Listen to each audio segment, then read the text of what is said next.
You're about to see 13 buildings that break every rule of construction you thought was possible. Structures that cantilever further than physics should allow. Concrete poured to tolerances Western factories can't achieve. Projects completed in 4 years that would take 15 in the West. This isn't theory. These museums are already open, already operational, and already rewriting what's possible in structural engineering. We're starting with a building that looks like it landed from another dimension, Chengdu Science Fiction Museum. You're standing before 640,000 square feet of fluid, organic form that shouldn't be structurally possible. The Chengdu Science Fiction Museum is Zaha Hadid's final vision, and it defies every principle of traditional construction. There are no straight lines here, no right angles, just pure, sweeping curves that flow like liquid metal frozen in time. Here's where the engineering gets impossible. The main exhibition hall spans the entire length of the building with 0 internal columns. Nothing holding up the roof except a self-supporting curved steel frame that distributes loads through geometry alone. Traditional structural codes wouldn't even know how to classify this. The construction method? Prefabricated steel modules assembled with millimeter precision. Each piece custom fabricated using parametric design software, then fitted together like a 3-dimensional puzzle. One module misaligned by even half an inch and the entire structure fails. The contractors achieve tolerances that would bankrupt most construction firms attempting this. But here's the payoff that shocks the world. This wasn't built over decades. From breaking ground to opening day, 4 years. A comparable project anywhere else would still be in the permitting phase. But if you think column-free halls are impressive, wait until you see what happens when you eliminate columns across 130 feet of open space. Museum of Contemporary Art and Planning exhibition. You walk into an exhibition space that spans 130 feet wall to wall. No columns, no support. Nothing but pure, uninterrupted volume above your head. This is structural engineering at its most audacious. The challenge? Concrete doesn't want to span distances like this. It cracks, it sags, it fails. So the engineers did something most construction codes wouldn't approve. They used ultra-high performance concrete with compressive strength that exceeds normal concrete by 3 times. Material science pushed to its absolute limit. But material alone isn't enough. The floor system uses post-tensioned cables threaded through the concrete slabs, pulled to massive tension, creating a structure that's essentially holding itself up through internal stress. The loads are distributed so precisely that the margin for error during construction was less than a 1/4 inch. Here's what makes this terrifying. Those tensioned cables are invisible, buried in the concrete. If one fails, the cascading load redistribution could collapse the entire span. Yet the building's been operational for years, carrying the weight of thousands of visitors daily without a single structural issue. But eliminating columns is one thing. Building on land that shouldn't support anything is another challenge entirely. Shenzhou Science and Technology Museum. You're standing on 1,300,000 square feet of museum built on land that was underwater. A decade ago, reclaimed harbor land, soft soil, the kind of ground that swallows buildings if you don't engineer the foundation perfectly. The solution? A forest of concrete piles driven 50 feet deep into the seabed below. Each pile reinforced with steel cages, each one load tested to failure limits before a single floor slab was poured.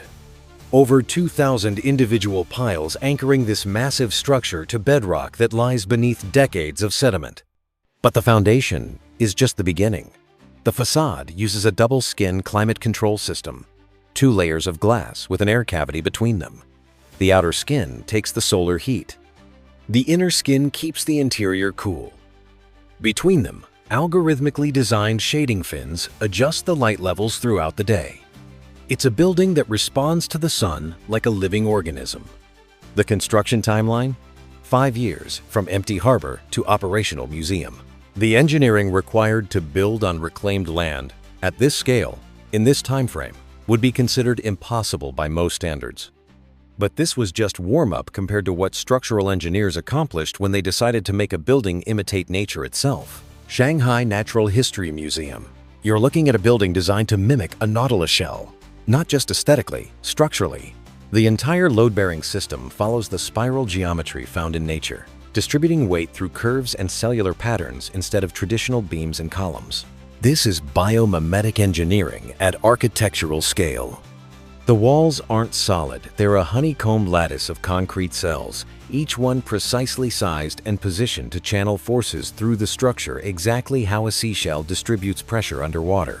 It's mathematics borrowed from evolution, translated into reinforced concrete. Here's where construction becomes an art form. The formwork required to pour these organic shapes was so complex that contractors had to build custom molds for nearly every section. No two wall segments are identical. Each curve, each cell, each junction required its own structural calculation and its own concrete pour. One miscalculation and the entire system fails. The result? A building that looks like it grew from the ground instead of being constructed. The cellular walls aren't just structural, they're also thermal mass, moderating temperature swings naturally without massive HVAC systems. Form and function merged completely. But if you think organic curves are complicated, imagine engineering a building designed to look like a treasure box, then making it cantilever into space. Guangdong Museum. You're staring at volumes that defy their own center of gravity. Massive exhibition galleries jutting out over the plaza below, hanging in midair with nothing beneath them. This is the treasure box concept, and it should collapse under its own weight. The secret? A diagrid structural system completely hidden from view. Steel members crisscrossing at angles, forming triangulated patterns that turn the entire building into one rigid frame. The cantilevered sections aren't just hanging, they're locked into a geometric lattice so efficient that it carries loads conventional beam and column systems couldn't touch. But here's the engineering magic you can't see. Those cantilevered boxes, they're balanced by interior volumes extending deep into the foundation. It's a massive counterweight system. The building is essentially a seesaw frozen at equilibrium, with tons of structural mass buried underground to offset the tons projecting into the sky. The facade adds another layer of complexity. Perforated aluminum panels wrap the entire structure in decorative lacework, but they're not decorative. They're structural skin, adding rigidity to the frame while filtering light into the galleries. Every hole, every pattern, calculated for both aesthetics and engineering performance. The entire structure was erected in 38 months. Most projects with this level of cantilever complexity would require double that timeline. But cantilevering boxes is nothing compared to climate-controlling spaces that reach 13 stories into the air. Guangdong Science Center. You're inside a volume so massive that clouds could form at the ceiling. 1,500,000 square feet of interconnected exhibition spaces, some with ceilings reaching 130 feet high. This isn't a building, it's an engineered atmosphere. The structural challenge? Creating spaces this tall while maintaining multiple floor levels for galleries. The solution is a hybrid system. Massive concrete cores anchor the building, while long-span steel trusses bridge between them. Some of those trusses span over 200 feet, carrying the weight of entire floors suspended in midair. But the real engineering nightmare is climate control. In a space this tall, hot air rises and stratifies. You could have summer at the ceiling and winter at the floor. The HVAC system uses displacement ventilation, cool air pumped at ground level, rising naturally as it warms, creating continuous circulation without the energy cost of forcing air downward from above. The construction logistics alone are staggering. Steel trusses weighing over 50 tons had to be lifted into position and welded at heights where wind loads threatened to swing them like pendulums. One gust during installation could have turned a truss into a wrecking ball. Completed in 4.5 years. Most convention centers this size take 7. But building new structures with modern materials is one thing. What happens when you build structural walls from garbage? Ningbo Museum. You're looking at walls made from rubble. 2 million recycled bricks and tiles salvaged from demolished buildings, stacked and mortared into load-bearing walls that support the entire structure. This shouldn't work. Construction debris isn't engineered material, it's trash. But architect Wang Shu used an ancient technique, called Wapan tile fragments, bonded with modern concrete and steel reinforcement. Each wall is a mosaic of destruction turned into structure. Broken roof tiles, crumbled bricks, fragments of buildings that were demolished to make way for new construction. Now, they are the new construction. Here's what makes this engineering insane. Those walls had to pass seismic codes. China sits on active fault lines. Buildings must withstand earthquakes. So, structural engineers embedded steel reinforcement grids throughout the recycled material, then poured concrete cores inside hollow sections. The result? Walls that look ancient, but perform like modern reinforced concrete. The construction process was equally radical. Workers hand-selected each brick fragment, fitting pieces together like a three-dimensional jigsaw puzzle. No two sections are identical. Industrial efficiency thrown out for craftsmanship at architectural scale. It took 18 months just to build the walls. But the payoff? A museum with thermal mass so substantial it barely needs air conditioning. Those thick rubble walls absorb heat during the day, release it at night, naturally moderating temperature swings. Yet even this pales compared to hiding modern steel frames inside structures that look 500 years old. Suzhou Museum. You're walking through I.M. Pei's final masterpiece, a building where every line looks traditional, but nothing is what it seems. White walls, gray clay tiles, dark wooden frames. It looks like it belongs in the Ming Dynasty, but crack open those walls and you'd find steel, modern structural frames hidden inside historic forms. The engineering deception is total. Those elegant wooden beams spanning the galleries, they're not load-bearing. The actual structure is concealed steel members carrying all the weight, while the visible wood is purely architectural expression. The roof that appears to rest on delicate columns, it's supported by a hidden steel truss system that transfers loads around the open pavilion spaces. But here's where construction becomes surgical. The building sits on soft soil near Suzhou's canals, ground that compresses under load. Engineers drove hundreds of friction piles deep into the earth, then capped them with a rigid concrete mat foundation. The entire museum essentially floats on this platform, distributing weight evenly to prevent differential settlement that would crack those pristine white walls. The tolerances were absurd. Stone panels had to align within millimeters. Roof tiles had to maintain perfect parallel lines across complex geometries. One misaligned element, and the illusion of traditional construction shatters. It took master craftsmen 3 years to achieve Pei's vision of perfection. But if hiding steel in traditional forms is impressive, wait until you see what happens when concrete becomes pure sculpture. Art Museum. You're standing at the base of a double helix ramp that spirals 50 feet into the air with no center column. Nothing holding it up but concrete curving through space in a continuous ribbon. This is Tadao Ando's concrete poetry, and it breaks structural logic. The engineering problem is brutal. Ramps are heavy. Concrete is heavy. A spiral this large should need a central support pier, but Ando refused. So engineers designed the helix to support itself through geometry alone, each curve locked into the next, loads distributed through the spiral's own form. It's a structure that holds itself up by trying to fall inward. But concrete this ambitious requires perfection. The formwork had to be custom-built, curving in 3 dimensions simultaneously.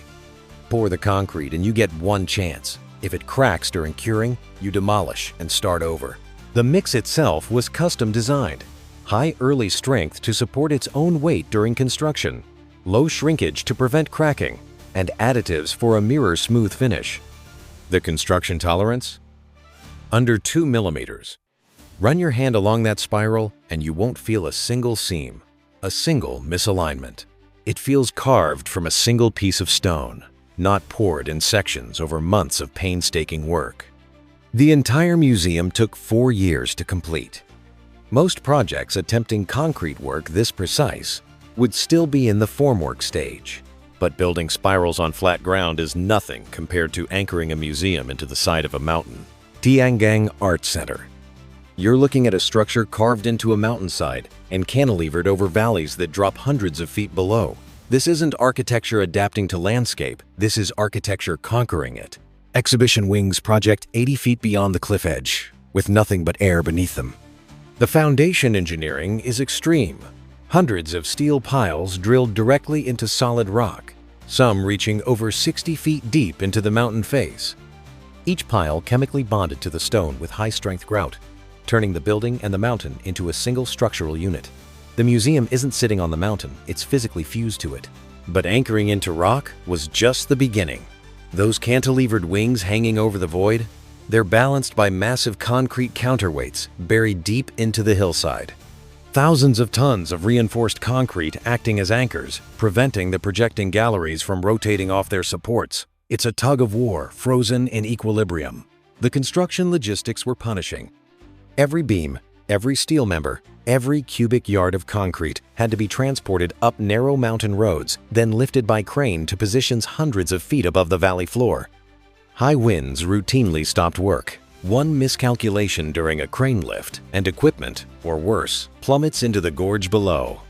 3.5 years from first pile to final finish, building on a remote mountainside in less time than most museums take on flat urban sites. But if you think mountain construction is complicated, try building 15,000 unique glass panels that don't repeat once. SeaWorld Culture and Art Center. You're staring at 3 crystalline volumes that twist and intersect at impossible angles. 15,000 glass panels wrapping the structure, and not a single one is the same shape.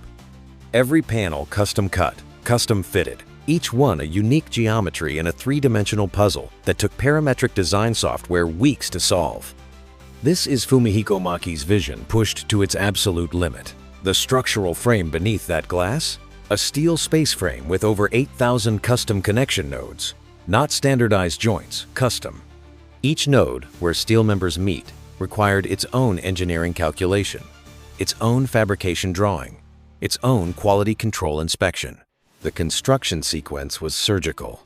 You can't just start welding random pieces together and hope they align at the end. Every steel member had to be fabricated with tolerances under 5 millimeters, then assembled in precise order. One piece out of sequence and nothing downstream fits. Robotic fabrication shops ran 24 hours a day, cutting and drilling steel to specifications that human welders couldn't achieve consistently. But here's what makes this truly insane. Those 15,000 glass panels, they're not just cladding. They're part of the structural system. The glass adds rigidity to the frame, helping it resist wind loads and seismic forces. Remove the glass, and the steel frame alone wouldn't meet code. 4 years, from design to opening. A parametric structure this complex would take a decade anywhere else. But complexity is nothing compared to building 7 stacked boxes that refuse to line up. Hong Kong Palace Museum. You're looking up at 7 galleries stacked vertically, and none of them align. Each floor is a different size, a different shape, offset from the one below. The building looks like it's defying gravity, because structurally, it almost is. The engineering challenge is brutal. When you stack floors that don't line up, loads don't transfer straight down through columns. Forces move diagonally, creating moments and shears that want to twist the structure apart. The solution? Massive transfer trusses hidden between floors, redistributing loads from offset columns above to different columns below. The building is essentially doing structural gymnastics inside its own frame. But the real spectacle is the central atrium, a void punching 130 feet straight through the building's core. This isn't dead space, it's a deliberate structural gamble. Engineers had to frame around this massive opening while still transferring loads from 7 floors above down to the foundation. The steel required to span and support this void weighs over 3,000 tons. And you're building this on reclaimed harbor land. The foundation piles go 160 feet deep through fill and soft marine clay to reach bedrock. Each pile load-tested to ensure it can carry the concentrated forces from those offset columns without settling. The facade adds another layer of madness. Gold-colored aluminum panels with varying perforation patterns, each panel sized and positioned to control light and heat based on solar orientation. Over 10,000 unique panels, each one indexed and installed in exact sequence. 5 years total construction time. On reclaimed land, with offset floors, and a 130-foot void through the middle. But even this doesn't compare to what happens when you dig 33 meters below sea level. M+ Museum.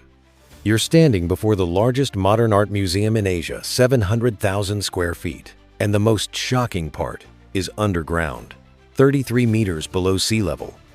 Excavated beneath Hong Kong's harbor with waterproofing systems that hold back millions of gallons of seawater pressing against the walls every second. The engineering starts with that impossible dig. Below sea level, water pressure is relentless. The excavation required a perimeter of interlocking steel sheet piles driven into bedrock, creating a watertight cofferdam.